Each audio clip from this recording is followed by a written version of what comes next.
Organizers say more than 7 million people gathered at nearly 3,000 events across the country over the weekend for No Kings rallies in a largely peaceful show of force against the Trump administration's policies. That's 2 million more people than the first No Kings Day back in June. Protesters flooded streets, squares, and parks in both big cities and small towns, chanting "No Kings in America" and carrying signs with slogans like "Democracy, not monarchy" and "Make America Good Again." In Boston, organizers say more than 100,000 rallygoers convened at the historic Boston Common, America's oldest park. In Washington, D.C., protesters, including federal employees, filled the streets near the U.S. Capitol as the government shutdown remains in effect.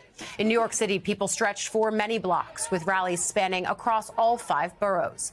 The protests were overwhelmingly peaceful, with many participants wearing costumes like the unicorn that I believe Jacob Soboroff interviewed. They were waving American flags. They were dancing. All this despite Republicans referring to the events as Hate America rallies in recent days. Many elected officials and public figures joined protesters at these rallies, slamming the Trump administration and celebrating the day's events. We are here for the same reason our ancestors gathered here in 1776. We want our government to run without a king. Our government is based on ideas embodied in a constitution. Among other remarkable features, it guarantees our freedom to speak, as we're doing here today. Rather than doing one monarch's bidding, we have agreed to form a democracy, to work together, and to follow the laws that derive from it. No thrones, no crowns, no kings. Tyranny requires your fear, your silence, and your compliance. Democracy requires your courage. And tyranny depends on good people doing nothing. It requires us to accept the unacceptable, to rationalize the irrational, to normalize the abnormal. But tyranny also fails when ordinary people refuse to cooperate, when they say no kings and they mean it.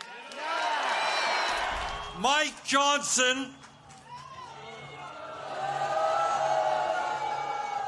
the Republican Speaker of the House, called these rallies Hate America events. Boy, does he have it wrong. Millions of Americans are coming out today not because they hate America. We're here because we love America. And speaking of the Speaker of the House, Johnson doubled down on his criticism of these rallies during an interview yesterday. And President Trump spoke out about the demonstrations organized against himself and his administration.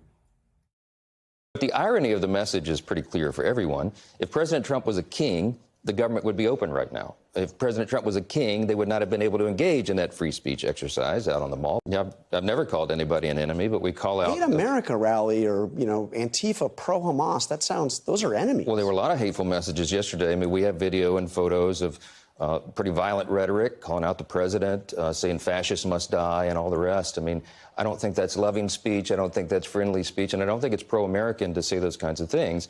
So it's not about the people. It's about the message. It's about the ideology. I think it's a joke. I looked at the people. They're not representative of this country. And I looked at all the brand new signs paid for, I guess it was paid for by Soros and other radical left lunatics.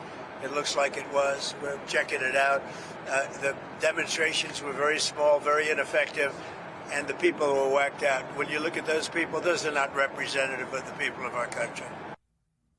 I want to bring in MSNBC White House correspondent Jake Traylor, who was at the No Kings event here in Washington, D.C. To me, kind of hard to say that 7 million people across thousands of rally sites were insignificant, small, or not representative of America. But nevertheless, that is one of the ways that the White House is talking about it. Can you bring us on the ground with you? What did you see? What did you hear over the weekend? Yeah, let me first just make a quick point. Do we remember the Trump campaign just about a year ago, whenever Biden referenced some of the country as, quote, garbage? garbage. Yeah. And then the way the Trump campaign latched onto that, the deplorable comment from Hillary Clinton back 2016, the way the Trump campaign latched onto that comment.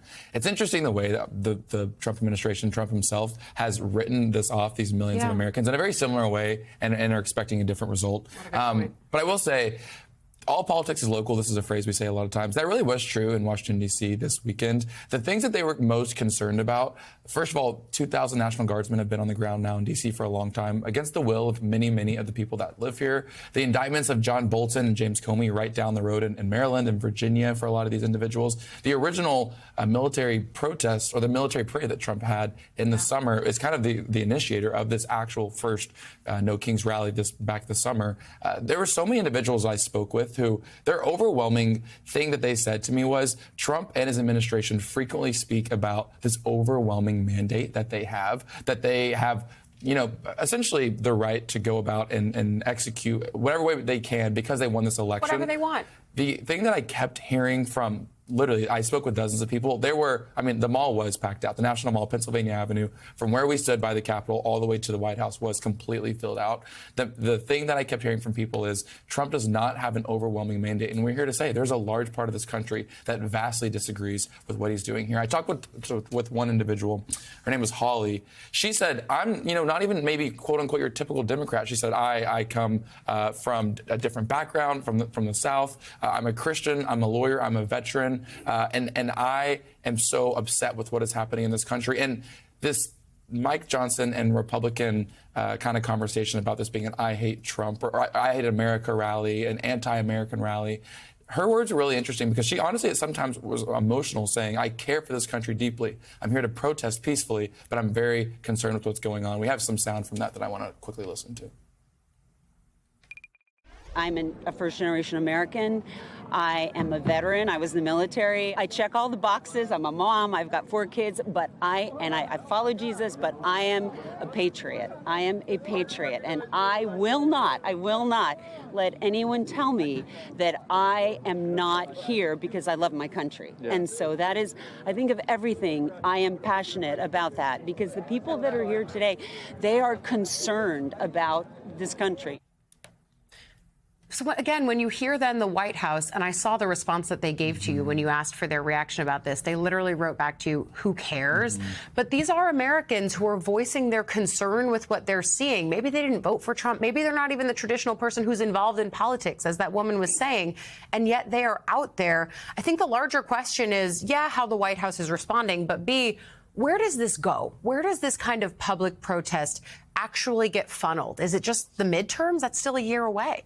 Yeah, it's a great question, and I think it's one that Democrats are obviously thinking through right now. Yeah. This was a surprising and an impactful amount of people that showed up across the country. Thousands of protests, millions of Americans showing up. That's substantial. Where exactly does this go? I do think midterms is a really key marking place to look at. Yeah. But I will say too, and I spoke with a lot of individuals about this too, and it halfway answers your question, but a lot of individuals were concerned because they really do feel like the second Trump administration looks vastly different from the first one, and that they just don't seem to care in the same way. They're not willing to reach across the aisle, and I know we'll later talk about the government shutdown, but it even translates to that a little bit, where I keep having White House officials telling me Trump is lacking a sense of urgency to reach across the aisle and reach some kind of a deal here. It looks the same here. The White House officials I spoke with yesterday saying, can't you at least say it's notable that millions of Americans are out protesting in this way? Yeah. Their response is truly just, we are here to focus on the people that are happy and pleased with the things that we're doing. We're less concerned with the other side.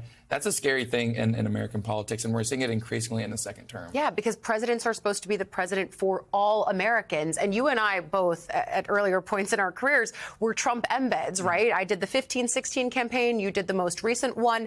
But there's always been this idea from Trump that he goes where the support is. He goes where the love is, right?